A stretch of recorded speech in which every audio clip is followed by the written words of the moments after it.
So, first, just to get this out of the way very quickly, are you in any way associated with the Ford Foundation because your last name is Ford? Because there's a lot of conspiracy theorists in Brazil.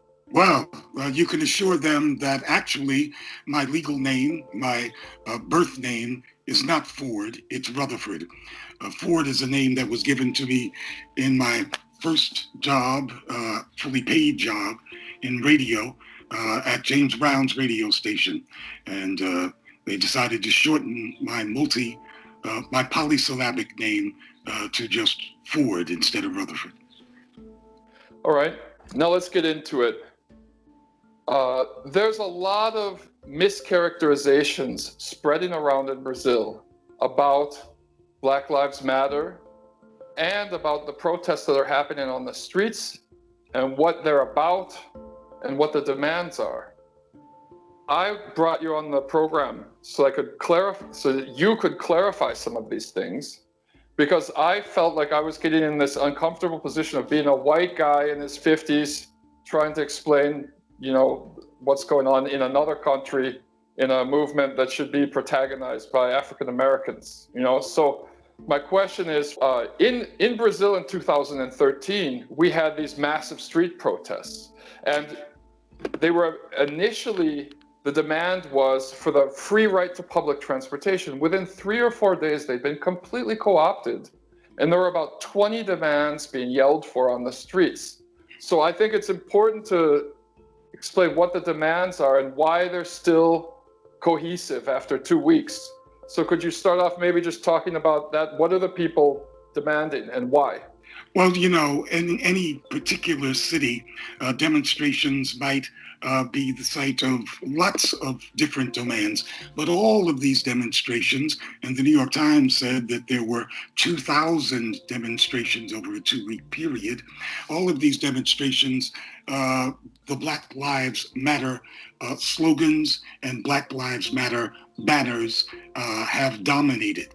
But Black Lives Matter as an organization has only 14 chapters in the United States, in 14 cities, and 3 chapters in Canada.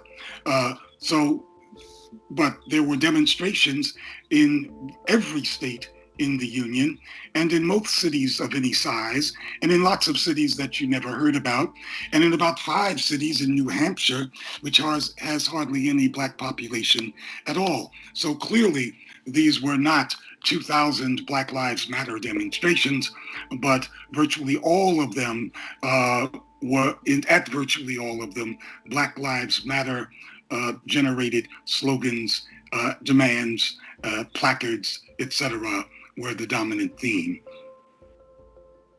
Okay, but so in a way, it almost sounds like Antifa, in that people are just calling themselves Black Lives Matter, and that makes them de facto Black Lives Matter, and there isn't really that much control from the top, so to speak. Black Lives Matter is obviously a good slogan. It carries well. People like it. And although there were many other slogans, if there was any one single slogan shouted and printed, it was Black Lives Matter. But there were lots of others. But we also, and what's different about this wave of demonstrations is the number of white people who were involved. As I said, demonstrations in every city of consequence in New Hampshire, demonstrations in Alaska, demonstrations in places where there are very, very few Black people at all. Most of these demonstrations were overwhelmingly white, and white people especially, in order, well, not to feel strange like you say that you are sometimes, speaking for or being put in a position where you appear to be speaking for Black people, they pick up the dominant slogan, the most accepted politically slogans, and those are the slogans of Black Lives Matter. So Black Lives Matter has been not just echoed across the country, but as their slogans have assumed an exaggerated kind of resonance in places that could not possibly have a chapter of Black Lives Matter.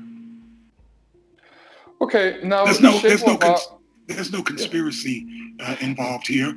It's a crowd acting like a crowd, and especially lots of white people who want to say the politically correct thing. And in 2020, that appears to be Black Lives Matter. Okay. Now, the United States does have a long history of anti-racism. Unlike Brazil, for example, there was a strong movement in the United States in the 1700s in some sectors, coming from like the Quakers or whatever, against slavery, to the point where it, even though I understand it happened in some places anyway, it officially wasn't allowed in half of the country at that time, or at least in the northern part of the country. And historically, the Ku Klux Klan and white supremacists have come up with insults to white people who try to show solidarity with Black civil rights movement. And I know that Che Guevara said, if you tremble with indignation at any injustice committed anywhere in the world, then you're my comrade. But there's some people who seem to think that white people who would march in solidarity against racist police violence or something like that have some kind of psychological problem. And the thing that I've seen cropping up recently is that the only reason, I saw it in an article that was even printed in Brazil, that said the only reason white people are marching is because they feel guilty. It's not out of a sensation of solidarity, it's out of guilt. What is your take on this?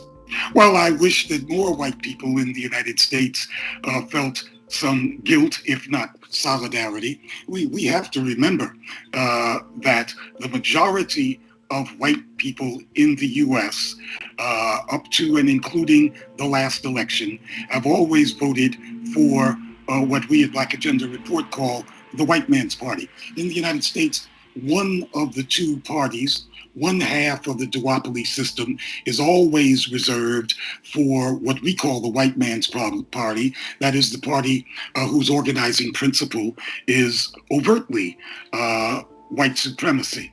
One of those parties in the U.S. is always that. And the majority of white people vote for that party. We should not have an exaggerated sense of how advanced the United States is or has been historically over Brazil. The U.S. had to fight a civil war in which 600,000 at least people died in order to end slavery in the slave states. Slavery, or a system of Jim Crow, of black subjugation, was reinstated in the United States less than 20 years after the end of the Civil War, and lasted for that Jim Crow regime for almost 100 years afterwards. In the years before the Civil War, before the South provoked the Civil War by seceding, the U.S. Supreme Court had ruled that the southern states, the slave-owning states, were correct, and that black people had no rights that any white man was bound to protect, and that whites in the northern states were obligated to capture and return runaway slaves. So let's not get carried away with the strength of anti-racist, anti-slavery opinion in the north or the south of the United States. Yeah, I'm glad that you corrected me on that. I was just trying to tie something in about, personally, I don't think it's fair to like, if you're on the left and you're accusing people who are marching against racist police violence right now, who happen to be white, of doing it out of some kind of psychological problem, whereas if they were marching with the Kurds or something, that would be great. But if you're marching in solidarity with African Americans, it's a sign that you have some kind of psychological problem. I think this is a issue that maybe I'm putting too much weight into, but it was something I saw circulating around that I don't understand why there's this distinction between, marching in solidarity for people in Guatemala or somewhere else, and it's great, this guy's a real leftist. But if you're marching in solidarity with anti-police violence activists who are African American, you must have some kind of white guilt issue. Well, clearly that's my issue with it. Clearly that person who purports to be or somehow passes for a leftist in the United States, he or she is the one with the psychological problem, and he or she is no bona fide leftist of any kind, because he or she does not recognize white supremacy as an issue of the left. Certainly an issue for those of us who are Marxists. But there are a lot of phony Marxists everywhere. I know they are here in the U.S., and I'm sure you have them plenty of them in Brazil as well. Brazil and the United States are different in that race is at least recognized by the United States as a reality, recognized by the racists and recognized by the anti-racists as well. The South American, Latin American left has always had a problem grappling with race at a very fundamental level. Has a problem speaking the language of racial justice beyond saying everybody is the same. That's been it's quite frustrating to many of us on the left in the North in terms of dealing with leftists in Latin America. I mean, we note that many of your premier left organizations, like the Workers' Party, have nothing like the representation in their ranks of Black folks as they are represented in Brazil. We note that in Venezuela, where the popular support for the Socialist Party stems mainly from Black and brown and indigenous Venezuelans, those people are not so heavily represented in the leadership of the party. There is a race problem among the left in Latin America. There's a race problem among the left in the United States, but it has nothing to do with varying degrees of guilt. Guilt is not what this is about. Okay, I'd like to ask you now, because you are an older gentleman, I hope you don't mind me saying this.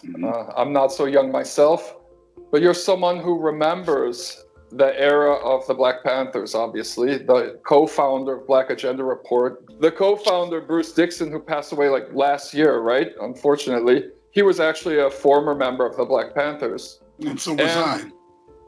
And you were as well. Okay, I wasn't sure about that, but I just wanted to make sure. So you yourself are a former member of the Black Panthers. Now, some people are comparing what's happening on the streets right now disfavorably with what happened during the Black Panthers movement, although both of them appear to have stemmed from structural racism in the police and structural racist violence. Could you compare a little bit of the objectives and the tactics used between the Black Panthers and what's happening right now on the streets? Well, there has been no fundamental change in power relationships in this country in the past 50 years since the days of the Panther Party. There are simply now a whole host of Blacks in the Democratic Party who now administer, manage the mass Black incarceration regime that was imposed after the Black rebellions, and that includes the activities of the Black Panther Party, the Black rebellions of the late 60s. The way the regime answered the Black rebellions was to impose this Black mass incarceration regime, which resulted in the prison population exploding from only 200,000 in 1970 to 2.3 million today. That's the scale of the spread of this regime. And it was aimed at two things. Number one, criminalizing the Black population as a whole so that a virtual police state could be imposed selectively on Black America. And it was a counterinsurgency kind of operation that targeted activists, radical activists like the Panther Party, but others as well, for neutralization on a much quicker scale. There are similarities today between the beginnings of the movement that became a great people's movement in the 1960s and today. Many of the folks who've been in the streets shouting slogans have been calling for community control of the police. Community control of the police was probably the most important demand of the Black Panther Party. Their practice in the streets that they became world famous for was to initiate community patrols of the police. That is, Panthers would get in cars and tail the cops as the cops went on their patrol. And if they noted the police abusing any Black citizens, they'd get out of the cars armed and with cameras and take notes from a distance without interfering. So those patrols were based on some community alert patrols that had earlier in 1965 been initiated in Los Angeles, where basically neighborhood people did the same thing, tailed the police, kept an eye on the police. And so one of the premier demands of the Panther Party was that control of the police be given to the community. The community would hire and fire cops and decide exactly what was the nature of policing. Obviously, we didn't want police that we controlled to behave like an occupation army, which is the way police behave in every Black community. But what does a community-controlled police force look like? What does it act like? What is it protecting? Now, these were all questions that the Panther Party at least raised. Now, the level of repression that came down on the party from the FBI, which declared it the number one national security threat to the United States, prevented the party from fully exploring the possibilities of community control of the police. The party was much more concerned about surviving into the next day under this police assault. But those questions are being or starting to be examined by groups currently in the U.S., all of whom were out in the streets over the past several weeks, who are today calling for community control of the police. And it is a full-blown movement demand with organizations in 22 cities having joined a coalition that is pressing for community control of the police. In Chicago, where the movement is strongest, 19 of the 50-member city council, it's called a Board of Aldermen, 19 of them are co-sponsors of a measure for community control of the police. And these community control mechanisms bear no resemblance to citizen police review boards. These are, in the case of Chicago, these would be community boards that are elected by the local communities.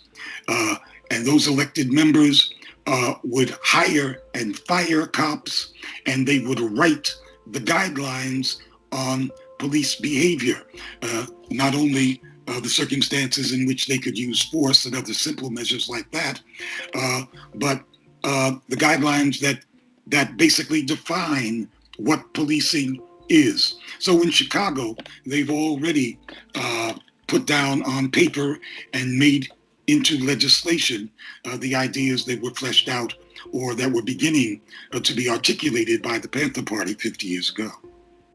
Okay, so in this sense, you would not, for example, agree with a statement in this article which says that the people on the streets now are identity politics activists that don't have any relationship to what the Black Panthers were fighting for? There's all kinds of people in the streets. What is notable about the past 2 weeks is the explosion of general popular discontent with the regime. and their appearance militantly on the street.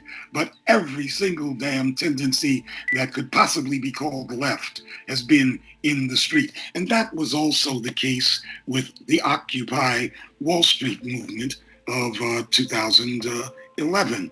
The organizers of Occupy Wall Street were anarchists, a very small group of them. They're the ones who waved their hands like this and called mic check, mic check. And they initiated the protests, the occupations, but in no time at all, they were far outnumbered by every conceivable outfit on the left, including eventually lots of black folks who were not politically that particular brand of anarchists that initiated it. So if you talk about who was involved in Wall Street, it was in Occupy Wall Street, it was just about everybody. And if the same question is raised today about the recent wave of protests, it is even more so, every damn body. You know, there is a crisis of legitimacy of the regime. This is a regime that leads the world by far in the body count from COVID-19, a regime that shows itself unable to protect its population from a contagious illness, a regime that has no public health network. It does not exist in the United States. And this realization was a shock to the population. But before they could even get over that shocking realization, the whole world, certainly the US, was plunged in to what is being described as a Great Depression, another shock. And then people were locked down in many localities for weeks and weeks on end. And then we see the grisly extrajudicial execution, the methodical murder stretching over something like 8 excruciating minutes of a black man by a cop. We see both of their faces. That was the last straw.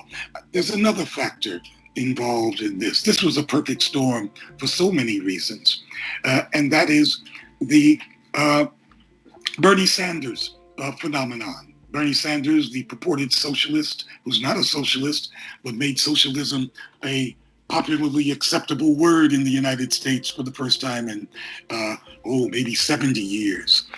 Bernie Sanders dropped out of the race after activating, energizing tens of millions of mostly young people, and they were very, very frustrated. They had just experienced him bowing out, and they wanted to do something. And that became part of the factors in this perfect storm. And then we've had 4 years in which one part of the ruling class, that which is centered in the Democratic Party and controls most of the popular media, has been calling the sitting president a traitor to the country, a dupe of a foreign power, has been claiming that $100,000 in Russian money spent on Facebook damn near brought down the whole U.S. Political system, making the regime look quite shaky and in many ways illegitimate. So this is a crisis of legitimacy of the capitalist political economic structure, as well as a crisis in race. Okay. It's interesting you bring up the whole thing with the Democrats, Russia phobia, Bernie Sanders, betrayal. It reminds me, the question of him betraying everybody reminds me a little bit of that Jonas Manuel article that I translated that you guys ran, which talks about this fetish that the Western Marxists have for losing and for betrayal and things like that. You know, and I also identify this kind of rabid individualism in the United States left. You know, it's always about this one person. It's never about a movement, you know. But I guess I'd like to ask you at this point, we don't have that much more time, but it's related to like the Democratic Party and betrayal. And, you know, the Democratic Party, how is the Democratic Party trying to co-opt what's happening on the streets right now, in your opinion? Well, the role of the Democratic Party is to be a cemetery for social movements. Again, in this duopoly system, you have one party whose organizing principle is white supremacy, whether it's in speaking in dog whistles or like Trump throwing the racists their red meat, which is why Trump is so popular. And that party continues to have the loyalty of a majority of white people in the country.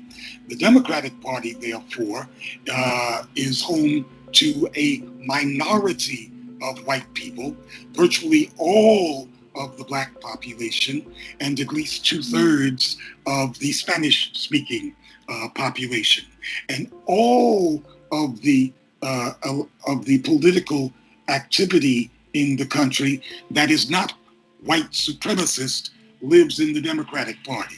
All right, so all the corporatists who are for some degree of racial equality, whatever that means in a businessman's head, they're Democrats. And radicals who call themselves socialists, like Bernie Sanders and people actually to the left of him, they're all crowded in the Democratic Party. But it's a corporate party.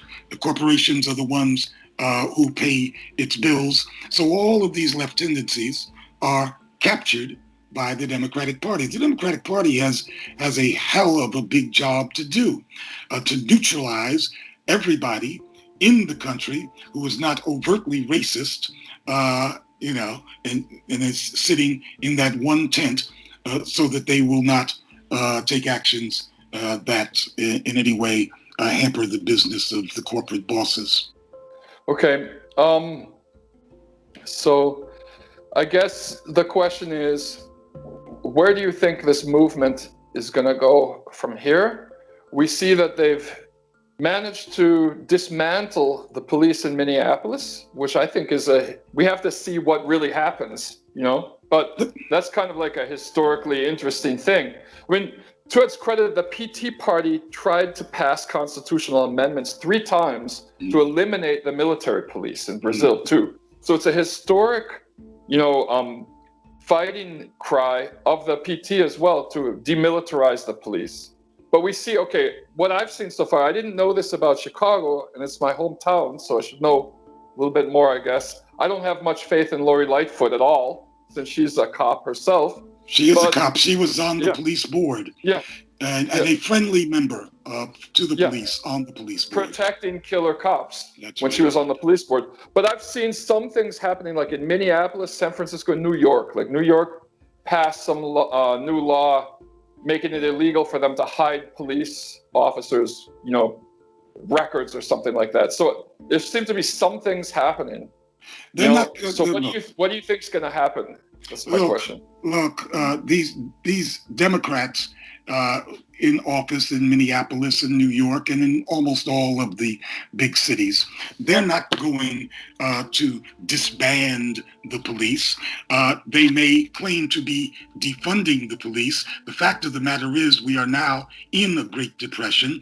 If it has any resemblance to the Great Meltdown of 12 years ago, then spending local and state spending in government is going to drastically decrease because tax revenues drastically decrease in Great Depressions and in meltdowns. And this will be passed off as a defunding of police, that is, cuts that were going to occur anyway.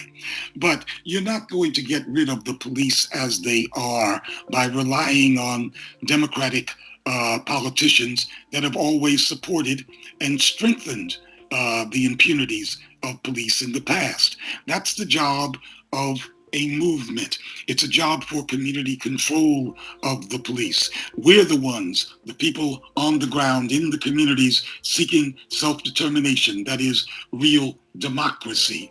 We're the ones who have to decide what the nature of policing is. We do know that today, and this applies to all the police forces in the United States, that 90% of their man hours, 90% of their day, has nothing to do with making felony arrests. It has to do with establishing a military type presence and scaring people supposedly into doing the right thing, whatever that is. It has to do with domestic disputes. It has to do with dealing with people who have mental problems, because we have no mental health system in the United States either. All of the mental health facilities virtually were shut down back in the 60s and 70s. And so the crazy people are out in the streets, and the police are killing them in record numbers. So we have to define what police is. That's part of the community control movement. And the defund the police movement will not be complete until it demands that those funds that supposedly are diverted from the police department to social programs also be in the control of the community, that those social programs that supposedly substitute for the police presence be controlled by the community. Because any righteous social worker in the U.S. will tell you that the government social program they work for is not an ally of its clients, not an ally of the people in the community who are supposed to be the beneficiaries of the service. And in many respects, these social programs are enemies of the people. So they need to be brought under community control too, before we can talk about substituting new institutions, new forces for the job, for the functions that the police currently and badly and lethally and murderously occupy.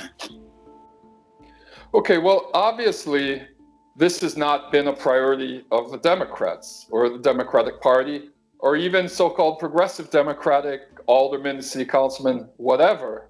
However, it does look like some change is happening, and that not all of the change is stuff that the Democratic Party would normally support if it weren't for all of this pressure, if they hadn't burnt down that police station in Minneapolis, if there weren't all these people on the streets.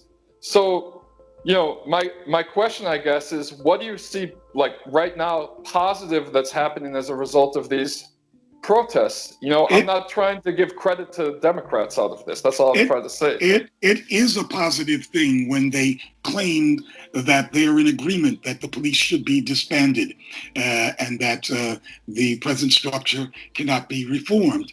But they are not going to do the reforms. Then they were forced by the folks in the street into echoing the slogans of Black Lives Matter. That does not mean that they are really converted into police reformers. They're not. They're going to try to get away with as little as possible. They still answer to the people who control the Democratic Party, and that's the oligarchy.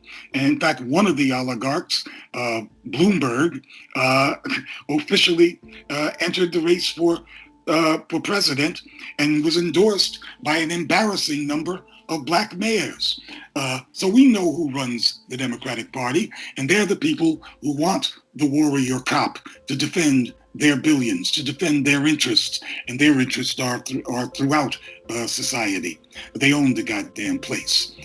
So what the do, and it doesn't mean calling a halt to these demonstrations, but what it must also do, and this is the hard part, is get down to the drudge work, the down and dirty work, the day-to-day work in the community of building real constituencies for community control of the police, the real hard work of figuring out how the social services that supposedly will benefit from divestment of funds from the police, how they should actually be working. They need reform as well. And that means contacting and working very closely with Black and Latino and progressive white social workers who can tell you the real deal about the failings of the current social services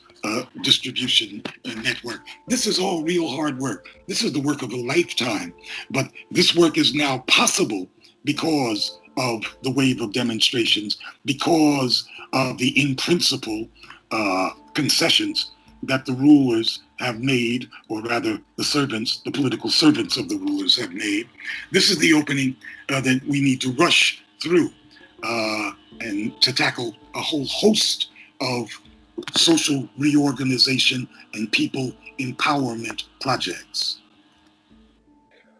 All right, that's at least leaving it on a note of somewhat of hope. You know, there's all kinds of other problems going on right now, I know, everywhere in the world, but it's heartening to see so many people taking it to the streets. And I noticed a story recently that said it doesn't look like there's been increase in coronavirus transmission as a result of these protests. It seems like it's a little bit safer to be outside in the streets than people thought. And protests are picking up here in Brazil as well. And there have been some solidarity protests. As you know, last year in Rio de Janeiro alone, the police killed more people than the entire nation of the United States. So police murder is really huge down here. You have a one-way race war going on in Brazil, and I hope the Brazilian left recognizes that reality. We have killer cops in the U.S., but you have mass murderers who are at work every day. That is nothing less than race war that's going on. And well, this is why I brought up this stuff about like white people coming out to the streets in the United States earlier, because what happens in Brazil, first of all, there's a lot of favelas where they're not as segregated as US ghettos, but normally when there's a racist police murder in a favela, the residents will protest, they'll come out onto the street, they'll burn tires, they'll block off the street, and the news media comes and says like, they make up some story as to why this riot is happening. They don't say it's over the police violence. And you almost never see middle-class whites coming out to the street and joining in. They're afraid, because they know the police don't take, prisoners down here. The police could just start shooting people. I think a lot of times they're maybe afraid, but I mean, they're afraid in the US too. People are still coming out. So I think it would be great to see more people come out on the streets against police violence. Like I said before, it's a historic battle of the PT party to eliminate the military police. Their existence is a holdover from the dictatorship. And they've been unable, nobody can get rid of them. They have to change the constitution to do it. They don't respond to a regular rule of law in Brazil. They have their own courts, and they never get punished, which is why I also think it's positive that several of these murderous white supremacist police officers are now facing murder charges in the United States. And that's something that I think, could happen more in Brazil. It would be nice to see that happen. For now, it never does, You've got plenty of work to do in Brazil in terms of what can be done in this part of the hemisphere. I wish that folks would pay more attention to their own reciprocal solidarity obligations in the U.S.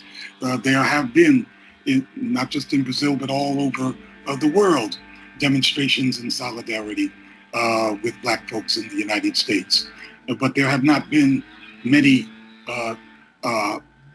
gestures even of solidarity from Black people in the United States for the populations that every day are victimized by the U.S. military around the world. That is really missing. Solidarity has to be reciprocal, and frankly, U.S. activists are not doing their part. All right, well, I guess I'll just leave it at there. Thanks a lot. It's been really interesting. I think people are going to really like this. And I'd like to keep sending you sometimes some translated stuff by Brazilian writers for you guys to run in Black Agenda Report. If I see anything that's interesting, I'll just keep sending it to you. Like that thing from Jonas Manuel. I thought that was pretty cool, you know? Sure, that's the kind of stuff that we need to run on Black Agenda Report in order to more forcefully make the point of Black Americans' obligation to have solidarity with people in Brazil and in Palestine and in South Africa and wherever in the world. U.S. imperialism is exerting its evil influence.